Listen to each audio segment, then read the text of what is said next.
Bundok Everest, alam mo na, ito ang pinakamataas na bundok sa mundo at malamang alam mo rin na isa ito sa mga pinakamapanganib. Paano kung sabihin ko, hindi yon ang tunay na dahilan? May madilim na lihim ang Everest na ibubunyag ko sa'yo. Ang pinakamapanganib na bagay sa Everest ay hindi ang lamig o ang mga bagyo. Taong 1,924. Matagal bago nagkaroon ng Gore-Tex insulated na bota at ebidensya na kayang mabuhay ang tao sa bubong ng mundo. Dalawang lalaki ang naglakbay na maaaring hindi na makabalik. Ang kanilang mga pangalan ay George Mallory at Andrew Sandy Irving. Isa ay veteranong umaayat ng bundok, ang isa ay batang henyo at inhinyero. Nakatali sa isa't isa, parang dalawang bahagi ng imposibleng pangarap. Noong Hunyo, 8 sila huling nakita. May isang kasamahan nilang nakakita sa kanila, dalawang maliit na itim na aninong pilit umakyat sa huling gulod ng Everest. Ito ang bahagi ng kasaysayan ng pag-akyat sa bundok na bumabagabag. Hindi sila sobrang layo o tuluyang nawawala. Wala pang 800 talampakang patayo ang layo nila sa tuktok, 800 talampakan na lang. Tapos nilamon na sila ng mga ulap. Sa 75 taon, walang nakakaalam kung bumalik sila o nauna nang tumayo sa tuktok ng mundo, 3 dekada bago ang iba. Sila ang pinakamalaking palaisipan ng Everest. Sila ba ang unang nakasakop o sila ang pinakamalungkot na trahedya na muntik magtagumpay? Pangatlong ekspedisyon na ito ni Mallory sa Everest. Ngayon, hindi na siya pwedeng mabigo. Buong bansa at imperyo ang umaasa. Ngunit may mas malalim pa ron. May bagay sa loob ni Mallory na nagtutulak sa kanya. Gaya na nagtutulak sa libu-libo pang tao na isugal ang buhay sa mga darating na dekada. Isang bagay na madilim, isang bagay na mahirap ipaliwanag, isang pagkabaliw, isang lagnat. Alam ni Mallory noong 1924 na baka hindi na siya makabalik sa kanyang asawa at 3 maliliit na anak nang umalis siya kasama ang grupo niya. Noong 1921 natuklasan nilang kailangang paunti-unting akyatin ng Everest at magtayo ng mga kampo. Habang nasanay ang mga lalaki sa nipis ng hangin, minapa nila ang paligid, inaral ang delikadong panahon at umuwi bitbit ang sagot. Oo, posible marating ang tuktok ng Everest. Ang naghati sa kanila ay ang oksiheno. Ang cast iron na silindro ay may bigat na 30 hanggang 35 libra bawat set. Pinapabagal ka nito at ang utak na kulang sa oksiheno ay maaring magdulot ng masamang epekto. Nagsisimula ito sa sakit ng ulo at pagkakasakit. Habang tumataas ka, namamatay ang mga selula, namamaga ang utak at napupuno ng likido ang baga. Kapag malala na, pwedeng makakita o makarinig ka ng mga bagay at mawala ang tamang pag-iisip. Noong 1922 ang unang pagsubok nilang marating ang tuktok ay nauwi sa trahedya. Matapos ang mahabang lakbay sa Tibet, inakyat nila ang Hilagang Muka, nagtataga ng mga hakbang sa itaas ng kampo, 5 at 6 patungo sa tinatawag na ngayong death zone. Unti-unting namamatay ang katawan at kahit ani pwedeng pumatay sa iyo. 2 beses silang sumubok abutin ng tuktok, pero 2 beses din silang nabigo. Gayunpaman, halos 2,000 talampakan pa ang taas at binabantayan ng matatarik at sirang hakbang sa yelo at bato, kaya hindi pa rin maabot ang tuktok. Sa ikatlong pagsubok ni na Mallory at ng kanyang grupo na maabot ang tuktok, tinamaan sila ng avalanche. Isang malakas na putok ang nagbela ng rumaragasang nyebe pababa. Tumilapon ang mga lalaki at biglang humigpit ang mga lubid sa katawan nila. Sa ilang segundo tapos na agad. 7 porter ang hindi na makakauwi sa pamilya nila. Isa itong trahedya nagpabigat sa isipan ni Mallory nang mapabilang siya sa 13 Briton na lumisan sa ligtas na Inglaterra noong 1924 para muling sumubok. Humigit kumulang 60 Tibetan na porter ang kinuha. Kaunti lang ang akyat, lampas 26,000 talampakan mga lalaking. Walang ganong karanasan sa pag-akyat at walang kahit pangunahing protektibong kasuotan. Naghahabol na ng oras. Gusto ng imperyo na magtagumpay ang mga lalaking ito, kailangan nilang magtagumpay. Pero sa Everest, kahit ano pwedeng mangyari at madalas itong mangyari. Bumisita ang mga umaakyat sa Rongbuk Monastery at humingi ng basbas mula sa lama dahil binigay naman niya. Nagbigay din siya ng babala na ang ekspedisyong ito ay hindi matatapos ng walang kamatayan. Ang kasama ni Mallory, si Andrew Sandy Irving, ay 22 taong gulang lamang at halos walang karanasan sa pag-akyat sa yelo. Ang alam niya lang ay tungkol sa mga makina. Si Irving, isang bihasang inhinyero, ay isinama hindi lang sa pisikal na kakayahan, kundi para baguhin at ayusin ang mas magaan at maaasahang oxygen rig. Kasama nila sina Edward Norton, T.H. Somerville, Noel Odell at Kapitan Jeffrey Bruce, pawang veterano ng unang bigmaang pandigdig at mahuhusay na umaakyat ng bundok. Kung may tatalo sa Everest, walang ibang tao na mas may chance kaysa sa mga lalaking ito. Maayos ang pag-usad ng ekspedisyon papuntang base camp. Halos lahat ay nangyari ayon sa plano. Sa pagkakataong yon, tila nakikipagtulungan ang bundok. Ngunit sa Everest, mabilis magbago ang kapalaran sa isang iglap lang. Habang tinatayo ang mga kampo, binabawasan ng bundok ang bilang ng mga umaakyat. Si Kapitan Bruce ay malubhang nakasakit habang nilalabanan ang sunod-sunod na bagyo ng nyebe, sakit at frostbite sa pinakamalamig na naranasan ng mga lalaki. Unang namatay ang porter sa pulmonya, kasunod ang isa dahil sa pagdurugo ng otak. May nagkasakit pa at tinamaan ng frostbite. May ilang porter ring tumangging magpatuloy. Sa ikatlong linggo sa bundok, hindi na hamon ng Everest, kundi countdown na lang at mas lalala pa ito. Bawat pag-atras ay may kapalit na hindi na nila mababawi, oxygen, oras at mga supply. Hindi lang hadlang ang bundok, hinihigop pa nito ang lakas ng ekspedisyon. Pagsapit ng Hunyo, kinailangan nilang magdesisyon. Walang perpektong oras, pangalawang tsansa o napalampas na oportunidad. Kailangan nilang umakyat na yon kahit hindi ligtas ang kondisyon o tapusin na ang ekspedisyon. Doon nagpasya si Mallory, aakyat siya kasama si Irving. Sinabi niya kay Norton na sila ni Irving ang gagawa ng huling pagtatangka gamit ang sapat na oxygen para makatulong pero hindi sobra para bumigat. Kung may dapat umabot sa tuktok, si Mallory iyon. Siya lang ang sumali sa lahat ng 3 British expedition. Dapat siyang mapasama sa aklat ng kasaysayan pero hindi sa inaakala niyang dahilan. Bago umalis sa kampo, 6 kinuna ni Odell ng litrato sina Mallory at Irving, huling larawan nila na buhay. Nakatayo sila sa harap ng marurupok na tent, nakababa ang sombrero nilang lana, may gagal sa mata, hinarap ang bundok at nawala sa hangin. Pareho ring gumagamit ng oxygen. Pareho silang mukhang maayos, pero mali ang oras. Di malamang dahilan kung bakit huli silang umalis. Isang misteryong ilang taon bago masagot. Pagsapit ng ika-9, hindi pa rin sila bumalik. Sinubukan ni Odell at ilang porter umakyat sa kampo 6, ngunit walang bakas ng mga nawawala. Nagsindi sila ng magnesium flare sa dilim. Naghintay si Odell. Anong tsansa ng 2 lalaking yon sa labas na walang kasama kung si Odell nga ay hirap sa ilang minuto? Lantad pa sa bagsik ng panahon. Noong Hunyo 11 inilatag ni Odell ang mga kumot sa nyebe na parang krus bilang huling senyas. Wala ng bakas, nawala na ng pag-asa at naghihintay ng utos. Ang kampo 3 pababa ay inilikas, ang mga mas matataas na kampo ay tuluyang iniwan. Halos sigurado ng patay sina Mallory at Irving, pero umabot ba sila sa tuktok? Kung oo, namatay ba sila sa pagbaba? Si Edmund Hillary at Sherpa Tenzing Nork ay umabot sa tuktok ng Everest noong 1953, ngunit hindi sila ang unang nagtagumpay laban sa bundok. Madalas ikwento ni Odell ang kanyang karanasan. Nakita niya ang itim na tuldok sa tuktok ng nyebe sa ilalim ng batong baitang.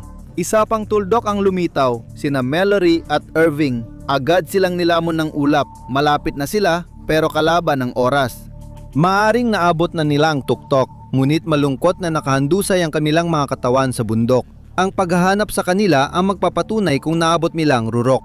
Sa kabila ng panganib, magiging obsesyon ng mga umaakyat sa hinaharap ang marating ang tuktok ng Everest. Para sa mga profesional, baguhan at sa mga hindi maipaliwanag kung bakit, nararamdaman nila ang kailangang tumayo sa ibabaw ng mundo. Ano ang nagtutulak sa kanila gawin ito?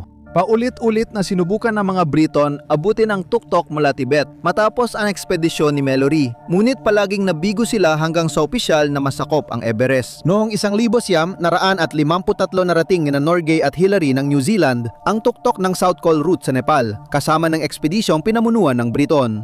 Mula na marating ni Hillary at Norgay ang tuktok, halos 12,000 siyam na raang umakyat na ang nakaabot sa tuktok ng Everest, mahigit 9,100 mula sa timog at halos 3,700 mula sa hilaga. Ngunit may babala ang mga bilang na ito, hindi bababa sa 334 ang hindi na nakauwi.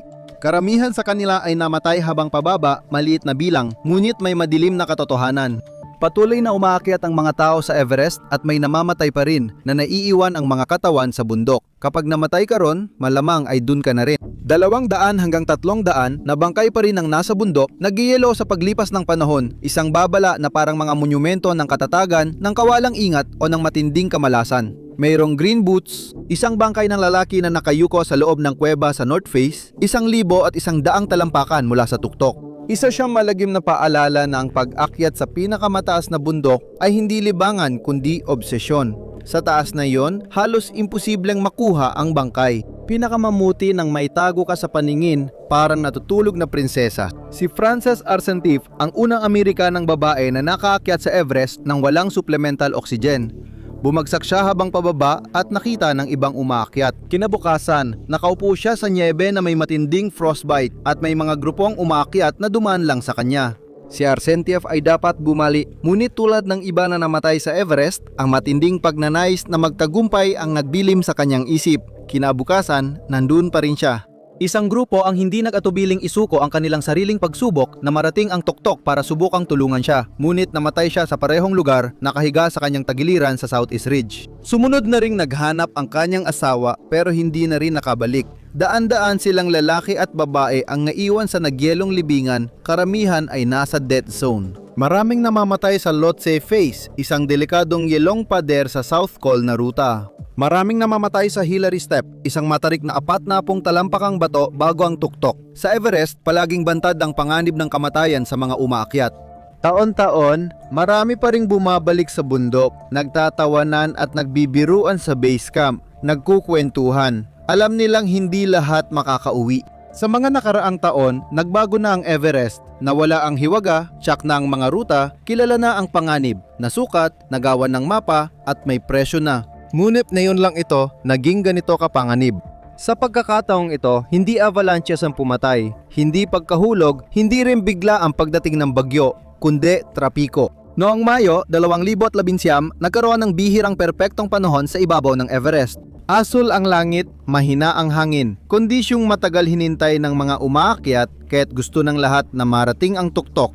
Sa South Col na ruta, siksikan ang mga umaakyat sa lugar na bawal ang pag-aatubili. Ang Lhotse Face pataas ng South Col papunta sa makitid na tuktok na gulod patungo sa Hillary Step at dito nagiging bottleneck ang Everest. Isa lang ang daan paakyat at isa lang ang daan pababa at sa death zone mahalaga ang tamang oras sa ganung kataas na lugar. Unti-unting namamatay ang katawan ng tao kada minuto. Humihina ang paghusga, kalamnan at bawat pagkaantala ay umuubos ng oxygen na di na mapapalitan. At noong 2011, hindi lang bumagal ang mga umaakyat, tuluyan silang huminto.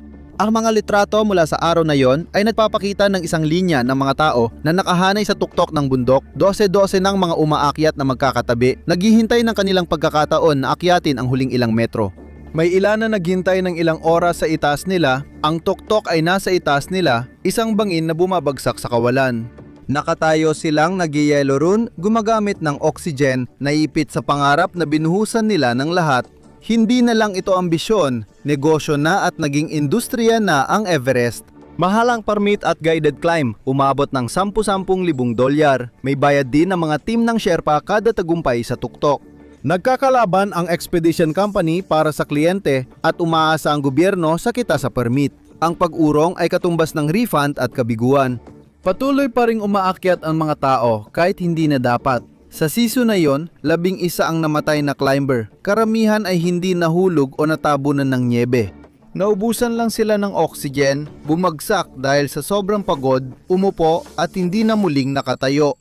May mga namatay ilang metro na lang mula sa ligtas na lugar matapos marating ang tuktok dahil hindi alintana ng bundok kung naabot mo na ang rurok. Kadalasang namamatay ang tao sa pagbaba ng Everest at noong 2011 tila naging hatol ng kamatayan ang pila pababa.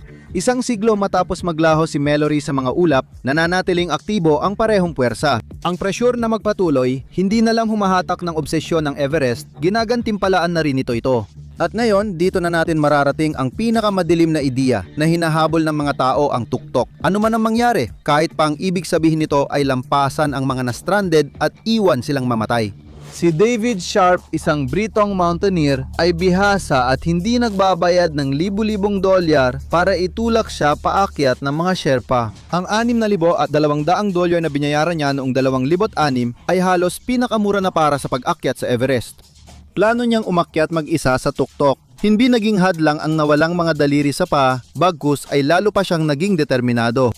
Kung hindi niya ito magawa ngayon, hindi na siya susubok ulit. Purista siya, kaya walang dagdag na oxygen, dahilan ng kanyang pagbagsak.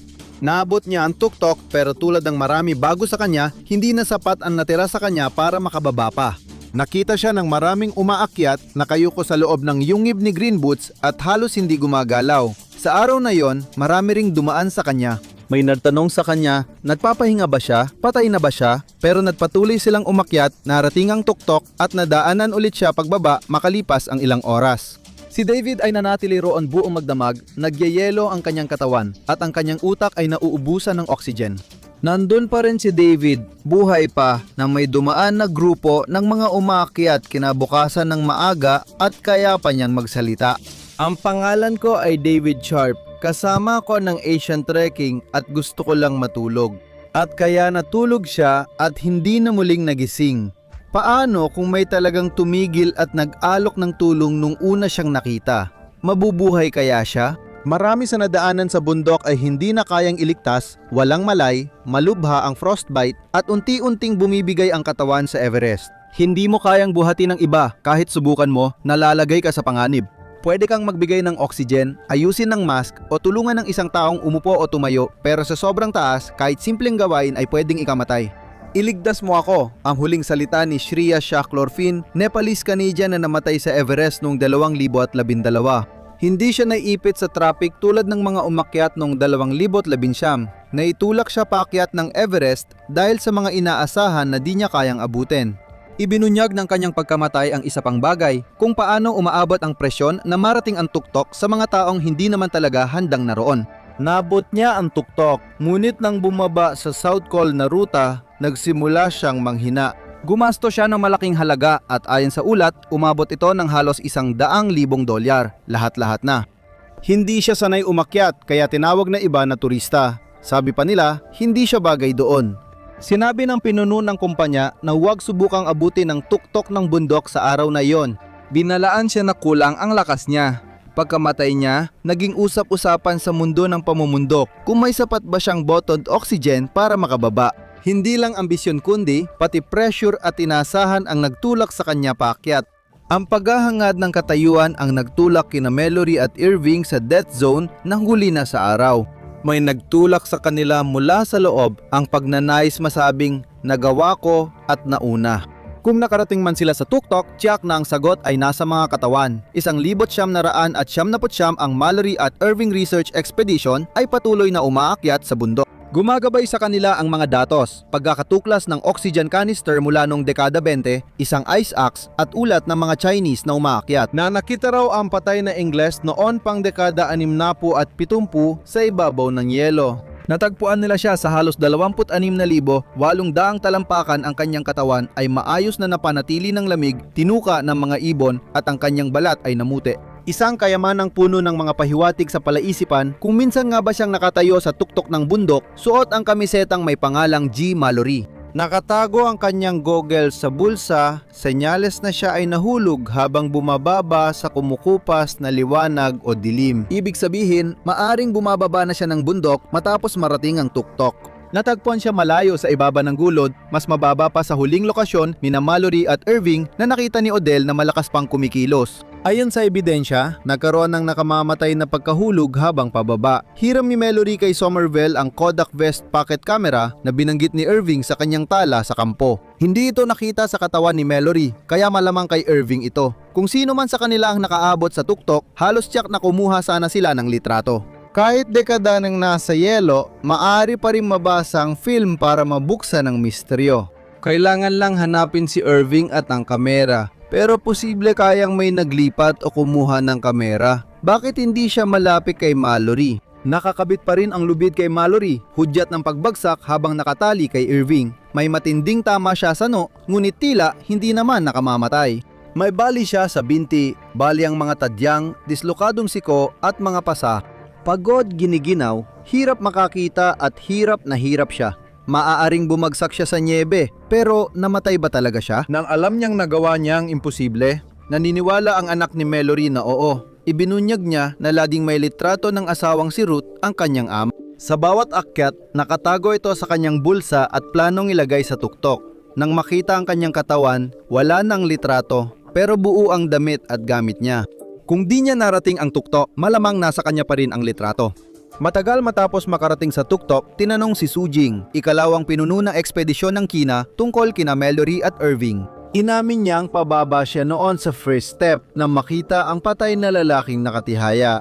Nakaturo paakyat ang mga paa niya, katawan ay nakasiksik sa bato, balot sa sleeping bag na siguradong si Irving. Ibig sabihin, dapat andun pa rin siya ngayon, halos perpektong napreserba. Ang tsura ay maaring naputol ang lubid na nakakabit pa kay Mallory sa isang bato. Malubang nasugatan si Mallory kaya nagdesisyon si Irving na magbivouac sa gabi at doon siya namatay sa pagtulog. Noong 2024 natagpuan nila ang kanyang paa na may suot na climbing boot at medyas na may pangalan niya sa tinahing label. Mukhang inilipat ito ng isang glacier dahil mga 7,000 talampakan ang layo nito mula sa kung saan natagpuan si Mallory. Nasaan ang iba pang bahagi ng katawan niya at ang kamera? Hanggang ngayon, misteryo pa rin ito. Pero si Irving ay nananatili, nakapirmi sa panahon may lumang kamera sa kanyang jacket. Kayang baguhin ng kamera ang kasaysayan, pero hindi ang totoong kwento. Hindi Everest ang pumapatay, kundi ang kagustuhang masabing nagawa ko. Salamat sa pagsama ngayon. Sana nagustuhan mo ang video. Kung gusto mo pa ng ganito, mag-subscribe at i-on ang notifications. Malaking tulong ito. Salamat ulit, makita tayo sa susunod sa Map Pack.